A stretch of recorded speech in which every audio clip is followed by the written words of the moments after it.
จริญสุขเจริญพรศรัทธาสาธุชนทั้งหลายวันนี้วันอาทิตย์ที่ 26 เมษายน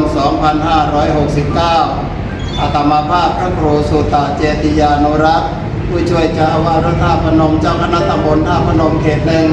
พร้อมด้วยพระภิกษุสามเณรคณะบุญเขตสามัคคีวัดพระธาตุพนม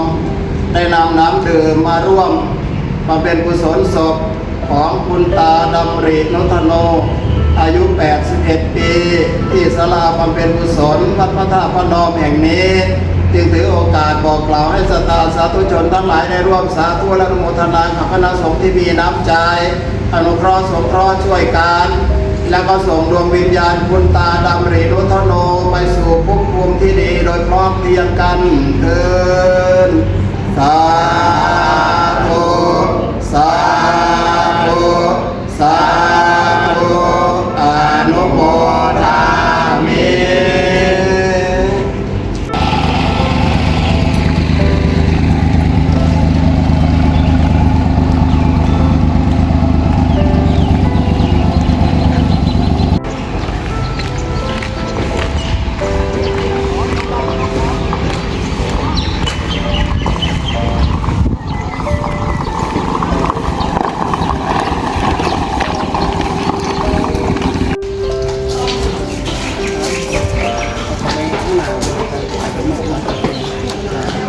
นะครับเดี๋ยวเขาไปมอบกันครับ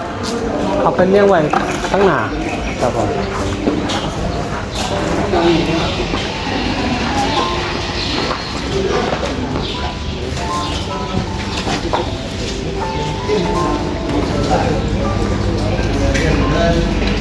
30 โลเลย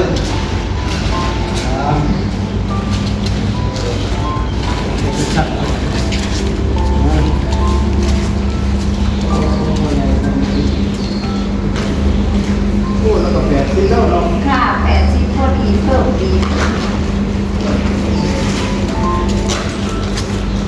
ข้างหน้า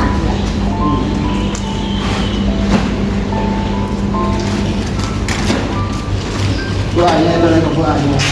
ผู้อายใหญ่กินตรงกระดูกมันอ๋อพี่ฟิวมาถ่ายรูปให้ค่ะ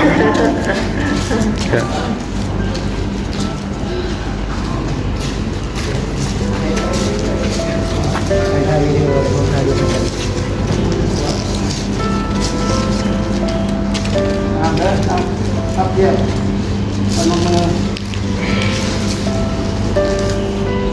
นะโมตัสสะภะคะวะโตอะระหะโตสัมมาสัมพุทธัสสะนะโมตัสสะภะคะวะโตอะระหะโตสัมมาสัมพุทธัสสะนะโมตัสสะภะคะวะโตอะระหะโตสัมมาสัมพุทธัสสะปุริมายะทักขินายะปัจฉิมายะอุตรายะเหติมายะอุปาริมายะวิสายะตะวานังคิริสมิงปะปะเตมหากัสสะเตนะอาวิตัง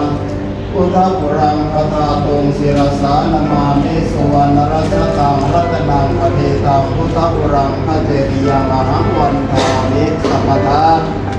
ข้าแต่สิ่งศักดิ์สิทธิ์ทั้งหลายเทวเทวดาที่พิทักษ์รักษาเจดีย์พระธาตุพนมเจ้าเฮือนสามพระองค์เจ้าราชครูหลวงพลสมเด็จพระพาจารย์พระธาตุพนมพระภูมิเจ้าที่เจ้าแม่ธรณีพญาสัตนาคาพญานาคทั้ง7ที่ดูแลรักษาปกปักรักษาเจดีย์พระธาตุพนมพญามุจจรินที่ดูแลรักษาสาพทองสาโบราณวัดพระธาตุพนมสิ่งศักดิ์สิทธิ์ทั้งหลายจงรับรู้รับทราบวันนี้วันอาทิตย์ที่ 26 เมษายน 2569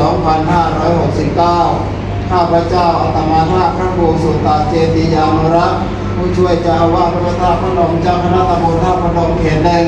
พร้อมพระภิกษุสามเณรคณะบุญเขตสามัคคีวัดพระธาตุพนมได้ทราบข่าวการล่วงลับของคุณตาดำรินุธโนอายุ 81 ปี วันนี้เช้านี้ได้นำน้ำดื่มมาร่วมมาเป็นกุศลศพแล้วก็สวดสังเวชคาถาเพื่อบอกกล่าวดวงวิญญาณคุณพ่อดำริผู้ล่วงลับไปแล้วให้รับรู้รับทราบถ้ามารับส่วนบุญส่วนกุศลในกล่าวครั้งนี้ด้วยเถิดอันตมายังสังเวชาปริเกตนาปะขันจาปนามาเสอิทาตถาคโตโลเกอุปนโนอรังสัมมาสัมพุทโธ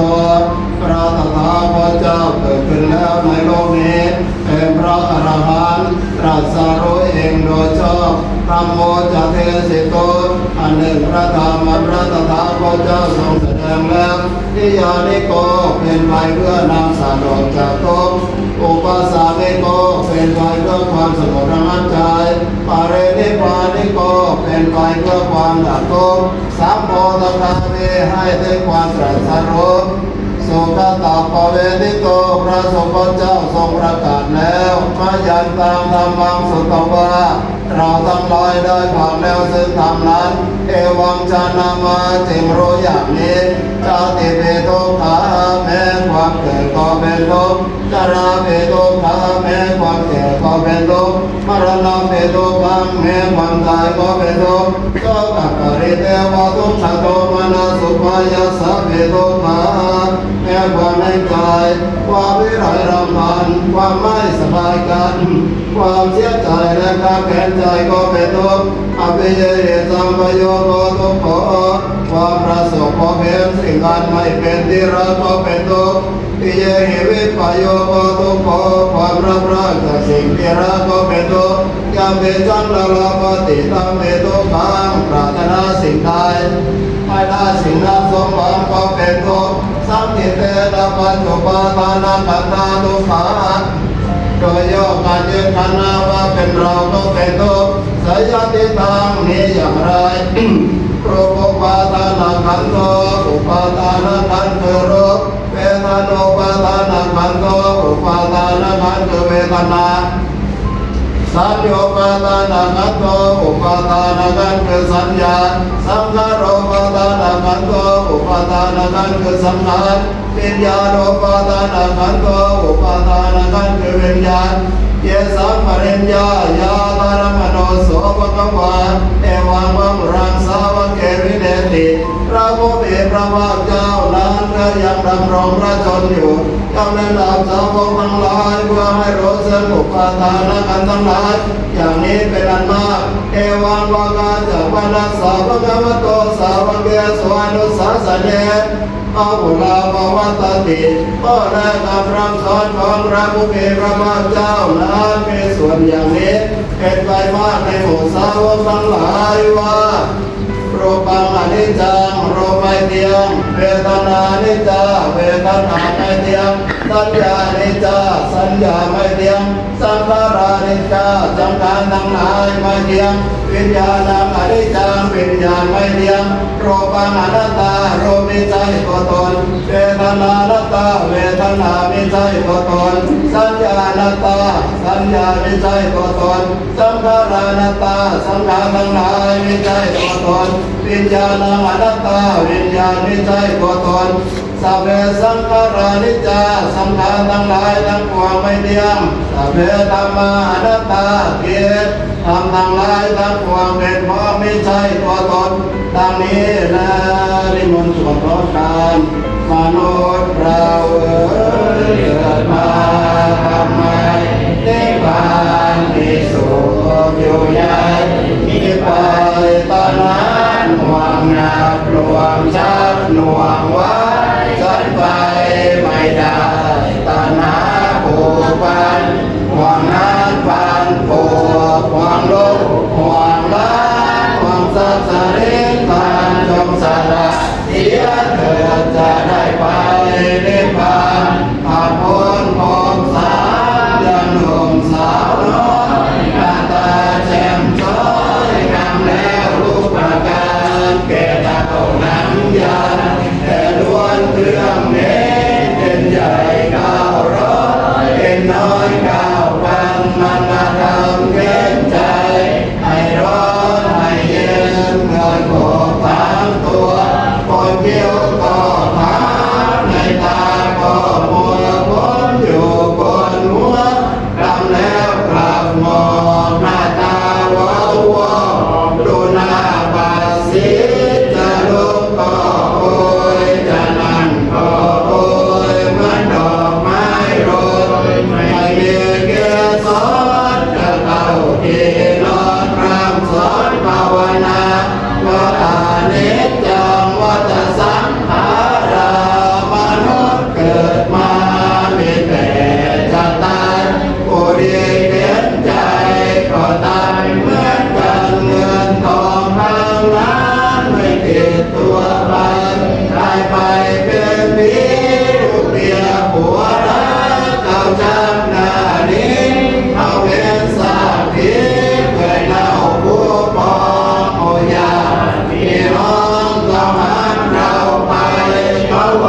เข้าพระนิพพานอาหังวันตา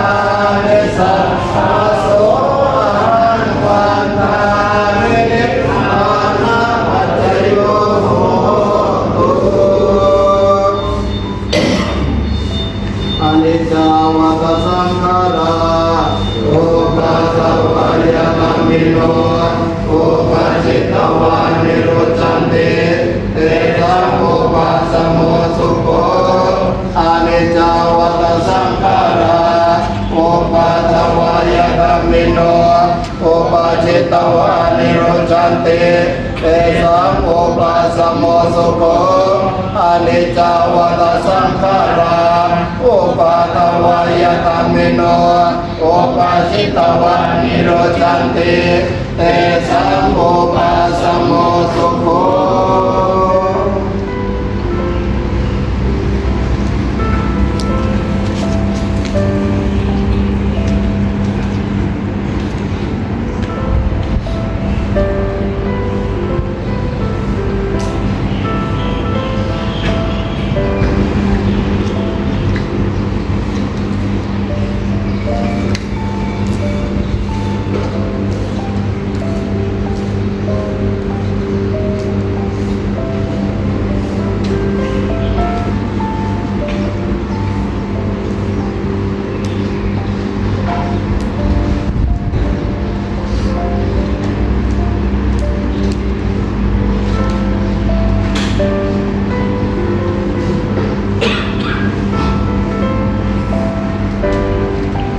ดวงวิญญาณคุณตาดำรินุทโน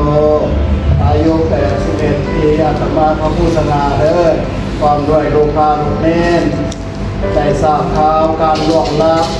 ของคุณตาดำรินุทโนเจ้านี่ได้นำลูกพาลูกเน้นมาสวดสังเวชคาถาที่ศาลาตั้งสมบำเพ็ญกุศลมีพระเดชพระคุณหลวงพ่อพระธรรมวชิรโสพลเจ้าวัดพระธาตุพนมเปิดโอกาสอนุเคราะห์สงเคราะห์ให้ตั้งศพบำเพ็ญกุศลพร้อมรวมญาติพี่น้องแต่ละค่ำคืนได้มารวมในพิธีตลอดถึงคณะสงฆ์พระพิธีทำแต่ละค่ำคืนบุญกุศลจงหนุนนำส่งดวงวิญญาณคุณพ่อดำรินุทโนผู้ล่วงลับไปแล้วไปสู่ภพภูมิที่ดีในสัพพรายภพภายภาคหน้าโน้นเถิด